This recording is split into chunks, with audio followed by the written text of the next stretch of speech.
hindi lang ako yung bumuo. Yun yung gusto ko lang sabihin na parang yung collaboration. Kasi, di ba, alam mo naman yan kapag, alam mo to, sasabihin ko sa'yo. Yung sabihin mo kung totoo hindi. Kapag binayaran ka ng kumuha sa'yo, akala nila, pag may-ari ka nila, totoo hindi. Yun totoo lang. Yun totoo. I think because they give something they're entitled. Diba? Pero hindi ko sinasabing mali yun because that's their opinion also. Ang gusto ko lang malaman sa'yo, yung sagot na parang totoo ba yun? Ako kasi yun ang nafe-feel ko na pag binayaran mo ko, feeling mo, parang hindi, akong producer niya, ako nagbayad dyan. So, mas may say ako. Parang, okay naman yun kung gano'n ang thinking mo. But you know, you treat us like artist kami, tao kami, alam din na, sabi ni Miss Leia Salonga, diba? Yeah. Sinabi niya na, there's parang boundaries. Same thing with us. Kahit hindi lang fans. The producers, our families, our friends, na parang porke friend ka nila, diba? They will, uy, pumayag ka na sa akin kasi kaibigan mo naman ako. Oh. Diba? Na parang, yun lang naman yun sa akin. Anyway, speaking of that, syempre, alam natin na merong different things na ginagawa sa industry sa ibang bansa and meron din dito. And because of that, syempre, meron yung mga effects on how we think, how we live. Syempre, it's different from the Bugoy before the limelight than Bugoy ngayon. So, ngayon, ang gusto kong malaman, gusto ko itanong, because of the limelight, meron ba yung mga naging bad effects or good effects sa'yo? How are you ngayon? I mean, everything have good and bad naman eh. Hindi naman nabubuo ang isang bagong walang bad and good eh.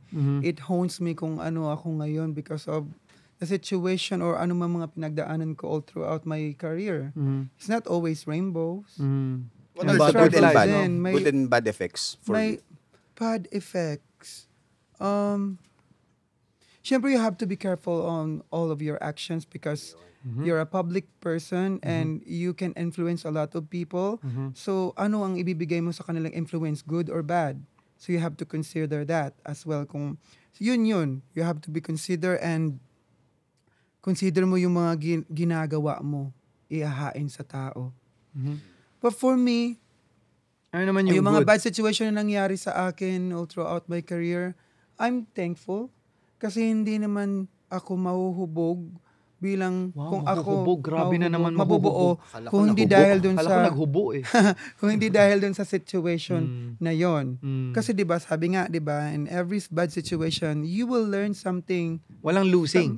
No winning or talaga. learning lang. Yes. You have to take this sa lahat ng nangyayari sa buhay mo in life, good or bad, meant na mangyari yan. Meant talaga kasi yung mga bad situation na pinagdaanan ko, doon ko na mas nakilala yung sarili ko. Na ano kailangan kong gawin. You learn something. Kung wala ka matututunan sa bad situation na nangyari sa'yo, you are not learning. You are not growing. Because ano ba ang life? Moving forward. You have to keep moving on. So anong biggest learning mo na masasabin sa lahat ng pinagdaanan mo? Ano yung pinakamasasabi mo na parang this not changed everyone me? Will like you. Yeah. And that's okay. Yes. You should already say to yourself na not everyone will like me, but as long as I love myself, I know myself, and I know what I'm doing is like I'm sharing what I have, doon ka mag-focus. May question ako. Pagdating dyan, no? Syempre, it's devastating, lalo na for you na people person ka.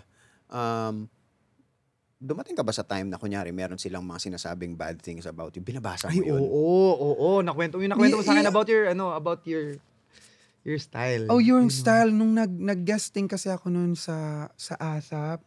Tapos, siyempre ako lang nag-style sa sarili ko. Tapos may nabasa niya, ako. ASAP pa. Ay. Joke lang. Ito yung itsura niya. Ay, gago. Hindi, okay. Joke lang.